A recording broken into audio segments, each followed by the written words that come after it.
નમસ્કાર મિત્રો, કરુણા ટોક્સમાં આપનું સ્વાગત છે. હું છું કિશોર ડોડિયા.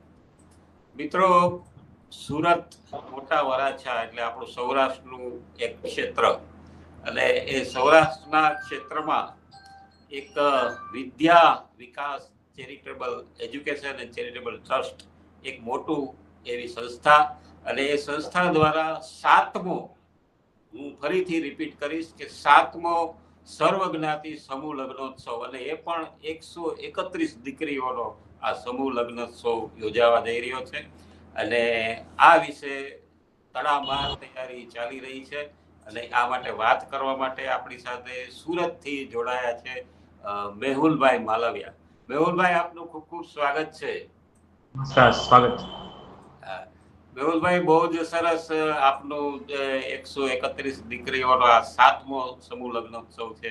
આપે મને જે અમુક પિક્ચર્સ મોકલા છે એમાં મેં જોયું કે તમારું કેટલું પ્લાનિંગ પૂર્વકનું આયોજન હશે, કે એને જે એક એક પિક્ચર મેં જોયા. તો આ વખતે શું કેવી તૈયારી ચાલે છે અને કેવા પ્રકારનું આયોજન છે? વાત કરું તો આવતા 9 માર્ચ 9/3 આ વખતે હમણાં જ્યારે ફેબ્રુઆરીમાં ગયા ત્યારે 125 દીકરીઓ હતી. અચ્છા. આવતા માર્ચ મહિનામાં 131 દીકરીઓનો આપણે સંકલ્પ લીધો છે. વાહ. અને વાત કરું તો આ દીકરીઓ એવી છે કે જેમને પિતા નથી અથવા ભાઈ નથી. બરોબર છે. 3માંથી એક વ્યક્તિ એમને હાજર નથી. અને સર્વજ્ઞાતિ આપણે દીકરીઓ લઈએ છીએ. બરાબર બરાબર. અચ્છા, 131 દીકરીઓ આ વખતે આપણે આયોજન કર્યું છે, બરાબર ને? હા. એમાં મેહુલભાઈ, આખી જે આપની ટીમ છે એમાં મુખ્ય આપની સાથે જોડાયા હોય એમનો ઉલ્લેખ આપ કરી શકો છો? આમ ગણો તમે બધા મિત્ર સર્કલ જ છીએ. અચ્છા. હા. અને મારી સાથે ચેતનભાઈ વઘાસિયા છે, અતુલભાઈ વાડદોરિયા છે, જયદીપભાઈ પાગડાળ છે. આવી રીતના અમારથી 15 થી 20 જણાની અમારી મુખ્ય ટીમ છે. અને પછી 450 થી 500 એક્ટિવ ટીમ છે કે જે કુમારોને અમે પરણાવીએ છીએ. એ જ કુમારો આનું આયોજન કરે ને એ રીતના અમે આખું સ્ટ્રક્ચર કરીએ છીએ. વાહ, આ એક આખો નવા પ્રકારનું આયોજન છે કે જે એક વખત ભાગ લેનાર છે પછી બીજી વખત કાર્યકર બનીને સેવામાં આવે છે. બહુ જ સરસ. જે દીકરીને આપણે પરણાવીએ છીએ એ જ દીકરી આખા ગ્રાઉન્ડના મેનેજમેન્ટ થી લઈને બધું એ દીકરી જ કરે છે. શું વાત છે. વાહ વાહ વાહ. હા મેહુલભાઈ, બોલો બોલો, આપ કઈક કહેવા માંગતા? હા, એટલે જે દીકરીને આપણે પરણાવીએ છીએ એ જ દીકરી આખું એને એક સ્ટ્રક્ચર, એક પ્લાનિંગ આપી દઈશ કે બેટા આ રીતના કરવાનું છે, આનું આ રીતના છે, આનું આ રીતના છે. કેમ કે એ દીકરીને આપણે પરણાવ્યું એટલે એ એના ગ્રાઉન્ડ લઈ અને એ આપણા મેનેજમેન્ટ થી વાકેફ છે, એનાથી પરિચિત છે. વાહ વાહ. જ્યારે દીકરીને પરણાવવાનું થાય એટલે એ જ દીકરી આ દીકરીનો આખું ફોલોઅપ લે છે. વાહ વાહ, સરસ. અચ્છા, આમ તો તૈયારી અત્યારે તમારી ચાલતી જ હશે, પણ અત્યારે ક્યાં તબક્કે અને કેવી રીતે આખું આયોજન હોય છે? અત્યારે લગભગ દીકરીઓને લેવાનું લગભગ 80% જેવું પતી ગયું છે. બરાબર. કેમ કે આપણે ગયા વર્ષનું દીકરીનું વેટિંગ એટલું હોય છે. બરોબર. પણ આપણે શું છે કે દીકરીને સ્થળ તપાસ કરીને લઈએ છીએ. અચ્છા, એવું? હા. ઘણી દીકરીઓ એવી આવે છે કે પપ્પા હોય છે, ભાઈ હોય છે, પણ હવે 3 થી 4 બહેનો હોય એટલે ભાઈ નાનો હોય અને પપ્પા કદાચ કેન્સર થી લઈને કોઈ એવા બીમારીની અંદર પીલાતા હોય. બરોબર. એટલે એ રીતની પરિસ્થિતિ હોય ને તો દીકરીને આપણે સ્થળ તપાસ કરી કે જેને ત્રણેય છે પરિસ્થિતિ બરાબર લગ્ન કરવા માટે સક્ષમ નથી. બરાબર. મેહુલભાઈ, આ 7મો સમૂહ લગ્નોત્સવ થવાનો છે. આ પહેલા તમે જે આયોજન કર્યા છે એમાં આપણે દીકરીના નામ લીધા વગર કોઈ એવો હૃદયસ્પર્શી કિસ્સો કહી શકીએ? 100%. ગયા વર્ષની જ મારી એક દીકરી છે. હા, બહુ જ. એટલે હું તમને ગામનું નામ પણ આપી દઉં કે સોમનાથ મંદિર છે ને, આપણે જે સોમનાથ મંદિરના વિભાગમાંથી દીકરીએ મને આગળના દિવસે કોલ કર્યો હતો ગયા વર્ષે કે ભાઈ મારે લગ્ન કરવા છે એમ. એટલે હું દીકરીને ઓળખતો નહોતો એટલે મેં કીધું બેન તમારે સુરત માહિતી લેવા માટે સુરત આવવું પડે એમ. એટલે ત્યારે મને દીકરીની પરિસ્થિતિ કોઈ ખબર નહોતી કે દીકરીની પરિસ્થિતિ શું હશે. એ દીકરી સાંજે ત્યાંથી બસમાં બેઠી છે અને સવારમાં અહીંયા આવી હતી, એટલે મેં 11 વાગ્યાનો ટાઈમ આવ્યો તો દીકરી મને 11 વાગે મળવા આવી. હવે એ દીકરી રાત્રે 2:30 વાગે અહીંયા આ એરિયાની અંદર આવી ગઈ છે, મને ખબર નહોતી. અને એમને સુરત એમનું કોઈ સગું હતું નહીં, એટલે ત્યાં સુધી પહેલા તો વેઇટ કર્યો ને મને વધારે દુઃખ લાગ્યું. પછી એ દીકરી મને જયારે મળવા આવી ત્યારે એણે એની હકીકત વાત કરી કે મેહુલભાઈ 20 વર્ષથી મને મારા પપ્પા છોડીને જતા રહ્યા છે. અને અને મેં સોમનાથ મંદિર છે ને એની આજુબાજુમાં કાગળિયા વીણી અને મેં મારું એજ્યુકેશન પૂર્ણ કર્યું. બીકોમ કરેલી હતી, એમણે એમનું એજ્યુકેશન રોડ ઉપર કાગળ વીણીને પૂર્ણ કર્યું હતું. અને એ દીકરીએ જયારે એને મને એ વાત કરી, મને બહુ હૃદયને સ્પર્શી ગઈ કે મેં જયારે કોલેજની ફી ભરવાની હોય ને મેહુલભાઈ, ત્યારે આગળના વેકેશનના 2 મહિના આવે ને, એ 2 મહિના હું આખી રાત કાગળ વીણું, હું 2 કલાક જ ઊંઘ કરું માત્ર, કે જેના હિસાબે જે પણ મારી પૈસા વધારાના આવે તો મારી કોલેજની ફી ભરાઈ જાય. વાહ વાહ મેહુલભાઈ. પણ હું કોઈ પાસે એને એક શબ્દ કીધો કે મેં ક્યારેય કોઈ પાસે 1 રૂપિયો માંગ્યો નથી. વાહ વાહ. એટલે ત્યારે મને અંદરથી એમ થયું કે જો આ દીકરીને હું મારી સમજીને પરણાવું તો આજે 30 વર્ષની ઉંમરમાં મને ઈશ્વરે ઘણું બધું આપી દીધું ને એવું માનું. શું વાત, બહુ જ સાચી વાત છે મેહુલભાઈ કે કન્યાદાન છે એ શ્રેષ્ઠ દાન છે. અને તમે તો જેની સાથે લોહીનો પણ સંબંધ નથી એમને એક કન્યાદાન કરવાનો મોકો મળે છે, એટલે ખરા અર્થમાં તમે એમના વડીલ છો. તમામ કાર્યકરો જે આ આયોજન કરી રહ્યા છે તમામ એક વડીલની ભૂમિકામાં હોય છે અને મેં જોયું પણ છે. મેહુલભાઈ, અત્યારે જે તમે દીકરીની જે વાત કરી એ કદાચ જો આપને સાંભળતી હોય તો હું એમને ખાસ અમારા કરુણા ટોક્સના માધ્યમથી ખૂબ ખૂબ અભિનંદન એટલા માટે આપીશ કે અનેક દીકરીઓ માટે આ દીકરી એક પ્રેરણારૂપ કિસ્સો છે કે કાગળ વીણીને પણ જો એ પોતે આટલો અભ્યાસ કરતી હોય. અને હું તો એમ કહીશ કે તમે એમના માટે એક નિમિત્ત બન્યા છો એના માતા પિતા બનવા માટે. એટલે ખરેખર આવો તો તમારો આ 7મો સમૂહ લગ્નોત્સવ થશે માર્ચ મહિનામાં. તો મને એવું લાગે છે કે તમારા જેટલા કાર્યકરો જે છે આમની સાથે સેવામાં જોડાયેલા છે એ ખરેખર આશીર્વાદ ઈશ્વરના એના ઉપર વરસે જ છે ને વરસશે પણ મેહુલભાઈ, મને એ જણાવો કે આખું આવડું મોટું જે આયોજન છે તો એમાં આયોજન જ્યારે કરતા હોય ત્યારે આપે એક વાત તો કરી કે દીકરીઓ ને જે આમાં જોડાતા હોય છે એ પાછા કાર્યકર બની જતા હોય છે, પણ આ આખું 7મો સમૂહ લગ્નોત્સવ થવા જઈ રહ્યો છે ત્યારે સૌથી પહેલો સમૂહ લગ્નોત્સવ જે આપે આયોજન કર્યું હોય તો એનો વિચાર આખો કેવી રીતે, એનું વિચાર બીજ શું? વિચારમાં મને ઘણા બધા એવા અનુભવ હતા અને એમાંના એવા બી અનુભવ હતા કે જ્યારે મારા લગ્ન થવાના હતા ને ત્યારે પપ્પાની પરિસ્થિતિ એવી હતી લગ્ન કરવા અશક્ય હતા. આ પ્રથમ કિસ્સો હતો. અને પછી મિત્ર સર્કલ થી લઈને જ્યાં પણ સામાજિક દ્રષ્ટિએ કંઈ પણ જોતા હોઈએ ને તો કોઈ પણ પિતા હોય ને એને 3 થી 4 દીકરીઓ હોય ને એટલે પહેલા તો એ જ વિચાર કરતા હોય કે આ 3 થી 4 દીકરીઓ છે એનું કેમ પરણાવીશ.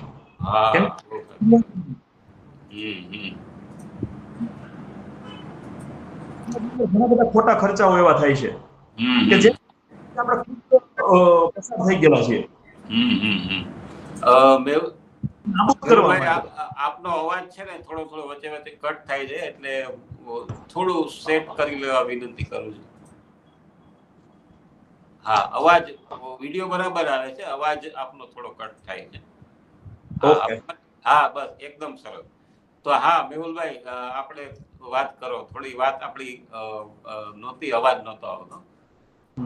એટલે કહેવાનો મતલબ એ છે કે સમાજની અંદર ઘણા બધા ખોટા ખર્ચાઓ થાય છે અને એનો ભોગ કોણ બને છે કે જે ખરેખર મધ્યમ વર્ગની દીકરીઓ અથવા દીકરાઓ છે એ એનો ભોગ કેવી રીતના કે આજે મેં વરઘોડો કાઢ્યો, મારા પપ્પાની પરિસ્થિતિ છે કે હું વરઘોડો કાઢી શકું, ગાવાવાળા બેસાડી શકું, ફટાકડા બહુ બધા ફોડી શકું, પણ મારું જોઈ અને જો એ વ્યક્તિ નહીં કરે ને તો એ વ્યક્તિ નીચો કહેવાય.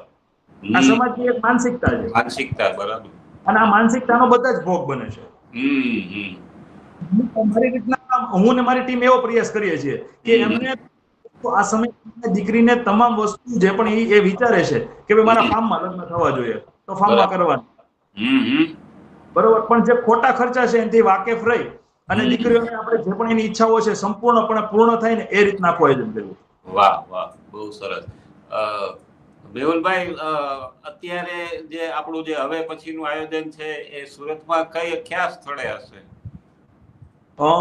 યોગી મોટા વરાછા વીઆઈપી સર્કલ પાસે જગદીશ્વર ફાર્મ છે. અચ્છા.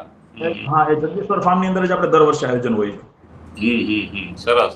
મેહુલભાઈ, તમે અને બીજા જે તમારી સાથે જોડાયેલા છે એ કોઈ અલગ અલગ બિઝનેસમાં હશે, સર્વિસ કરતા હશે, જોબ કરતા હશે, તો બધા કેવી રીતે એકબીજા સાથે જોડાયેલા છે?